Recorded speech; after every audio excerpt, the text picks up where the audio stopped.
श्री गणेशाय नमः। अलख निरंजन आदेश। हर हर महादेव। नमस्कार दोस्तों, क्या दैवीय शक्तियाँ आपकी आंखों में बैठ चुकी है या जागृत हो चुकी है? अगर हाँ, तो इसके कौन से संकेत आपको मिलते हैं, इसी विषय पर इस वीडियो में जानकारी बताई है। दोस्तों, पराकाष्ठा की भक्ति से इंसान कुछ भी प्राप्त कर सकता है। भक्ति से साधक की आंखों में भी दिव्यता आ जाती है। साधक के आराध्य की ऊर्जा उसके आंखों में जागृत हो जाती है। इसका एक उदाहरण हमें महाभारत कालखंड में मिलता है। ये उदाहरण है कौरवों की माता और महाराज धृतराष्ट्र की पत्नी गांधारी का। गांधारी की भगवान शिव में विशेष आस्था थी।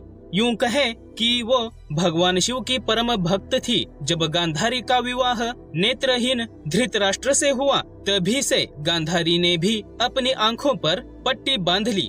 गांधारी को भगवान शिव से यह वरदान मिला था कि वह जब कभी भी किसी को भी अपनी आंखों की पट्टी उतार कर देख लेगी तो उसका पूरा बदन वज्र समान हो जाएगा। और इसी वरदान के चलते गांधारी ने पुत्र मोह में आकर अपने अधर्मी पुत्र दुर्योधन की रक्षा हेतु महाभारत युद्ध के दौरान उसे निर्वस्त्र अवस्था में देखने के लिए अपनी पट्टी उतार दी थी। लेकिन भगवान श्री कृष्ण की लीला ऐसी थी कि उन्होंने दुर्योधन को माता एवं तरुण पुत्र की मर्यादा को बताते हुए उसे अपनी कमर पर केले का पत्ता लपेटने को कहा था, जिसके चलते जब गांधारी ने अपने नेत्रों से पट्टी खोलकर दुर्योधन को देखा तो उसकी दिव्य दृष्टि जंघा पर नहीं पड़ सकी और दुर्योधन की जंघाएं वज्र के समान नहीं बन सकी। और भीम के साथ गदा युद्ध के दौरान भीम ने दुर्योधन की जंघा पर प्रहार किया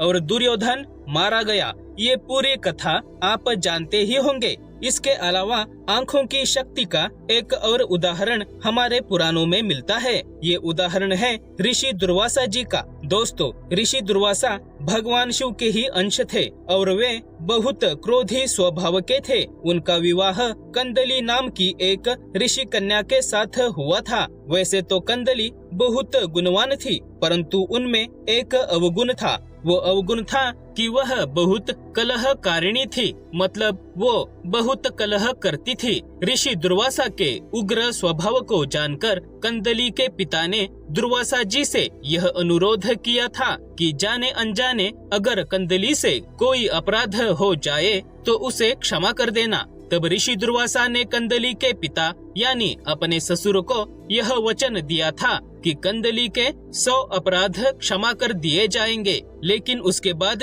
नहीं। फिर ऋषि दुर्वासा और कंदली की शादी हो गई। शादी के बाद कंदली बात बात पर ऋषि दुर्वासा से कलह करती थी, लेकिन दुर्वासा जी ने कंदली के 100 से अधिक अपराध गलतियां माफ की थी। लेकिन एक दिन ऋषि दुर्वासा का क्रोध अनावर हो गया और तब उन्होंने अपनी ही पत्नी कंदली को अपने नेत्र ज्योति की भयंकर अग्नि से भस्म कर दिया। तो यह हुआ दूसरा उदाहरण। दोस्तों, जब एक साधक भक्ति में स्वयं को समर्पित करता है तब उसकी आंखों में भी शक्ति जागृत होती है तथा यह शक्ति साधक की अनेक प्रकार से मदद भी करती है। और जब ऐसा होता है तब साधक को ये 6 संकेत अवश्य मिलते हैं। पहला संकेत है कि साधक की आंखों में दिव्य सा तेज आ जाता है। साधक जब सालों तक निष्ठा पूर्वक भक्ति आराधना करता है तब उसमें अपने आराध्य के तत्व जागृत होने लगते हैं। उसकी नजरें इतनी प्रभावशाली हो जाती है कि जो भी व्यक्ति उस साधक की आंखों में देख ले वह उस साधक के प्रभाव में आ जाता है।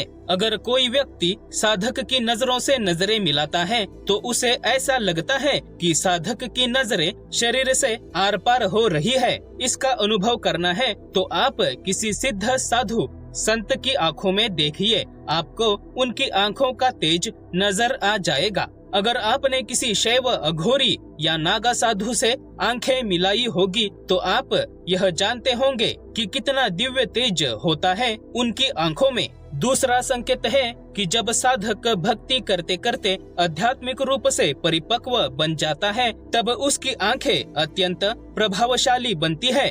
अगर कोई व्यक्ति बहुत क्रोध में है और साधक के सामने आ जाता है तो वह क्रोधित व्यक्ति तुरंत ही शांत हो जाता है। इसके अलावा दोस्तों, अगर कोई झूठ बोलने वाला, झूठा बर्ताव करने वाला व्यक्ति किसी साधक की प्रभावशाली आंखों में देखेगा तो उसकी जीभ तुरंत ही लड़खड़ाने लगेगी। उस झूठे व्यक्ति का झूठ तुरंत ही पकड़ा जाएगा। कई बार ऐसा होता है कि कोई व्यक्ति कोई काम करने के लिए या किसी भी चीज के लिए मना कर देता है, लेकिन जब वह व्यक्ति साधक की प्रभावशाली आंखों में देखता है तो उस व्यक्ति की ना हाँ में बदल जाती है।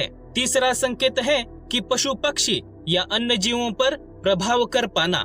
इसका एक उदाहरण है महाराष्ट्र की संत मुक्ताबाई। कहा जाता है कि संत मुक्ताबाई अपने भाइयों के साथ एक गांव से गुजर रही थी। तभी अचानक एक गुस्सैल बैल वहां पर आ जाता है और गांव वालों को मारने लगता है, उठाकर पटकने लगता है। और जब वो बैल संत मुक्ताबाई के सामने आता है तब मुक्ताबाई की आंखों में देखते ही वो शांत हो जाता है। वो गुस्सैल स्वभाव का बैल अपना गुस्सैल स्वभाव हमेशा के लिए छोड़ देता है और उसके बाद से वो बैल हमेशा के लिए शांत हो गया। भारत में ऐसे ऐसे साधु संत हो चुके हैं जिन्होंने जंगली जानवरों जैसे हाथी, बाघ, सांप, कुत्ता इन जैसे प्राणियों को भी शांत किया है। चौथा संकेत है जब कोई सिद्ध साधक किसी ऐसे व्यक्ति पर नजर डालता है जिस व्यक्ति को भूत बाधा, प्रेत बाधा होती है या किसी नकारात्मक शक्ति ने उसको जकड़ लिया होता है तो तुरंत ही उस ग्रसित व्यक्ति को सवारी आती है। उसके शरीर में जो भी नकारात्मक शक्ति है वह उस व्यक्ति पर आती है और उसके बाद वह व्यक्ति चिल्लाने लगता है, रोने लगता है, क्योंकि साधक की नजरें उसे चुभने लगती है। इसका कारण है साधक की नजरों में सकारात्मक ऊर्जा का तेज होता है जिसको कोई भी नकारात्मक शक्ति सहन नहीं कर सकती। पांचवा संकेत है कि सामने आने वाले किसी भी जीव जंतुओं के दिमाग को कंट्रोल कर पाना। कुछ गिने चुने साधकों की आंखों में ऐसी शक्ति आ जाती है जिससे वह किसी भी व्यक्ति या जीव जंतुओं के दिमाग को कई तरीकों से कंट्रोल कर सकते हैं। ऐसे साधक सामने आने वाले किसी को भी आकर्षित कर सकते हैं, सम्मोहित कर सकते हैं, सामने वाले व्यक्ति को वशीभूत कर सकते हैं या उसे अपने से दूर भगा सकते हैं। आप सोचिए दोस्तों, कितना प्रचंड तेज होगा इन जैसे साधकों की आंखों में। अगला यानी छठा संकेत है कि अलौकिक या अदृश्य शक्तियों को देख पाना। कई साधक ऐसे होते हैं जिन्होंने अपनी तपस्या से अनेक सिद्धियां प्राप्त की होती है। तपस्या के कारण ऐसे साधक की आंखों में ऐसी शक्ति आ जाती है जिसके चलते वह किसी भी भूत, प्रेत, पिशाच, देवगण, देवदूत, योगिनी, यक्षिणी जैसी शक्तियों को भी आसानी से देख पाते हैं। ये साधक न सिर्फ ऐसी अलौकिक या अदृश्य शक्तियों को देख पाते हैं बल्कि उनसे बातें भी करते हैं। कई बार आपने किसी साधु संत को अकेले में बड़बड़ाते देखा होगा, लेकिन असल में वे अकेले में बड़बड़ाते नहीं, अपितु उनके आसपास कोई अदृश्य शक्ति होती है जिसे कोई भी आम व्यक्ति नहीं देख पाता। इसके साथ ही कुछ साधक ऐसे होते हैं जो अपनी आंखों से मुख्य देवी देवताओं के भी दर्शन कर पाते हैं। कुछ साधकों को अदृश्य शक्तियाँ धुंधली सी नजर आती है तो कुछ साधकों को यह शक्तियाँ स्पष्ट रूप से नजर आती है।